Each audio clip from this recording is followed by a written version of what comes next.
तो चलिए शुरू करते हैं। एक ऐसी कहानी जो सुनने में जितनी सीधी लगती है, असल में उतनी ही ज्यादा उलझी हुई और डरावनी है। जमीन को मत छूना, ये शब्द हैं एक छोटी सी बच्ची अरोरा के। वो डरी हुई है, कांप रही है, क्योंकि उसके बिस्तर के नीचे एक मॉन्स्टर है और वो अपने माँ बाप को बस यही वार्निंग दे रही है। एक ऐसी वार्निंग जिसे वो कभी नहीं भूल पाएंगे। अब जाहिर है माँ बाप को लगता है ये बस बच्ची का वहम है, उसका बचपना है। वो हंसकर दरवाजा बंद कर देते हैं। लेकिन अगले ही पल अरोरा को सुनाई देती हैं उनकी चीखें, दिल दहला देने वाली चीखें। मॉन्स्टर उन्हें ले गया और अब वो बिल्कुल अकेली रह गई थी। अगली सुबह घर में खामोशी थी। उसके माँ बाप गायब थे और उनका बेडरूम पूरी तरह तबाह हो चुका था। अब अरोरा को ये समझ आ गया था कि जिस सच से वो डर रही थी वो सच असली है, मॉन्स्टर है, और उसका बस एक ही रूल है, जमीन को छूना मना है। तो अब वो अकेली है, डरी हुई है, क्या करे, कहाँ जाए। और फिर उसकी नजर जाती है अपने पड़ोसी पर, अपार्टमेंट 5B में रहने वाला एक काफी रहस्यमयी आदमी। तो अरोरा ने उस पर नजर रखनी शुरू की। एक दिन उसने चुपके से 5B का पीछा किया और देखा कि चाइना टाउन की एक गली में कुछ लोग उस पर हमला करते हैं और 5B एक प्रोफेशनल की तरह बड़ी आसानी से उन सबको धूल चटा देता है। बस उसी पल अरोरा को अपना जवाब मिल गया। यही है वो आदमी जो उसकी मदद कर सकता है। तो उसने हिम्मत की और 5B के दरवाजे पर एक लिफाफा छोड़ाई। अब लिफाफे के अंदर क्या था? एक जॉब ऑफर। एक बच्ची की हैंडराइटिंग में लिखा हुआ एक बहुत ही अनोखा जॉब ऑफर। और हाँ, जॉब ऑफर है तो पेमेंट तो होगी ही। और पेमेंट क्या थी? 32,742 सेंट। मतलब उसकी पूरी की पूरी सेविंग्स, हर वो सिक्का जो उसने चर्च की डोनेशन प्लेट से चुराया था। इससे पता चलता है कि वो कितनी मासूम भी थी और कितनी बेबस भी। अब 5B को जब ये चिट्ठी मिली तो उसे लगा कि ये बच्चे शायद शॉक में है। उसे लगा कि अरोरा के माँ बाप शायद गलती से मारे गए, एक ऐसे हमले में जो असल में उसके लिए था। तो वो इन्वेस्टिगेट करने का फैसला करता है। पर उसे ये बिल्कुल अंदाजा नहीं था कि वो किस मुसीबत में पड़ने वाला है। और उसका शक सही निकला। उसी रात 2 हिटमैन दरवाजा तोड़कर अंदर घुस आए और देखते ही देखते पूरा अपार्टमेंट एक बैटल ग्राउंड बन गया। 5B एक से तो लड़ ही रहा था, पर दूसरा कहाँ गया? वो अचानक गायब हो गया। अरे नहीं, गायब नहीं हुआ। जमीन से एक मॉन्स्टर निकला और उसे पूरा का पूरा निगल गया। अब 5E के पास यकीन करने के अलावा कोई चारा नहीं था। बच्ची सच बोल रही थी। तो अब सिचुएशन बिल्कुल बदल चुकी है। 5B को सच पता है और अब उसके सामने 2 बड़ी चुनौतियां हैं।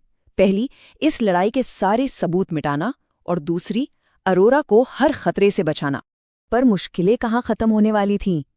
अब कहानी में एंट्री होती है एक औरत की, जो खुद को सोशल वर्कर बताती है, लेकिन वो सोशल वर्कर नहीं थी।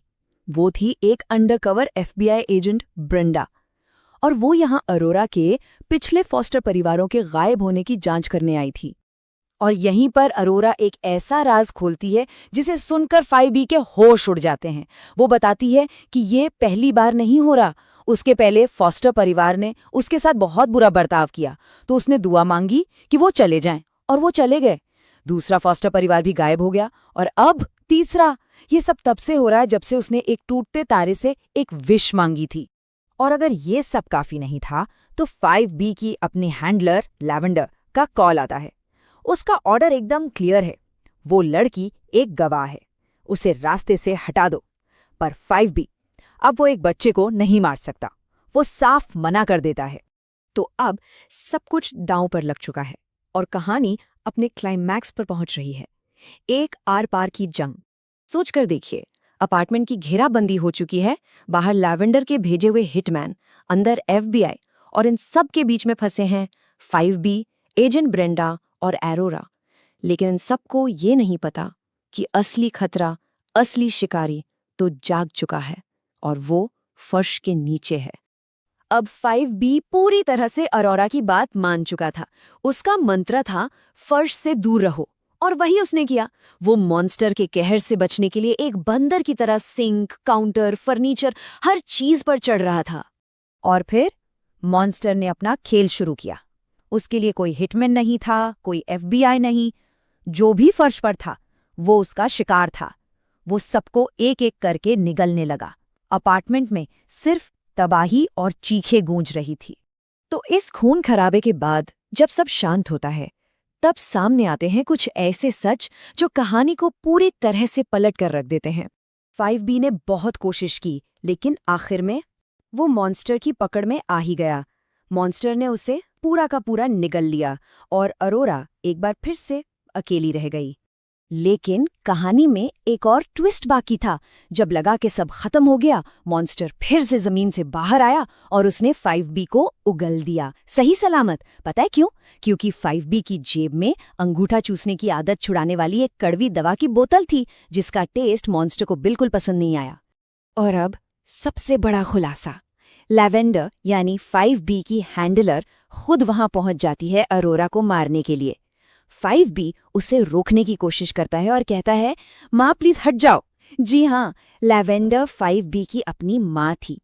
और इससे पहले कि कोई कुछ समझ पाता, मॉन्स्टर जमीन से निकलता है और लैवेंडर को निगल जाता है। विडंबना देखिए, जिस मॉन्स्टर के होने पर उसने कभी यकीन नहीं किया, वही उसे खा गया। और उसी पल 5B को सब कुछ साफ हो जाता है। ये मॉन्स्टर अरोरा का दुश्मन है ही नहीं, ये तो उसका प्रोटेक्टर है। एक ऐसा जीव जो अरोरा के अपने दर्द, उसके अकेलेपन से पैदा हुआ है, उसे मारने के लिए नहीं, बल्कि उसकी रक्षा करने के लिए। और अब उसे इस मॉन्स्टर को मारना नहीं है, बल्कि अरोरा को इसके साथ जीना सिखाना है। तो 5B और अरोरा एक नई जिंदगी शुरू करने के लिए वहां से निकल पड़ते हैं, और उनके पीछे पीछे चुपचाप चलता है वो मॉन्स्टर। पर यह कहानी खत्म होते होते एक सवाल जरूर छोड़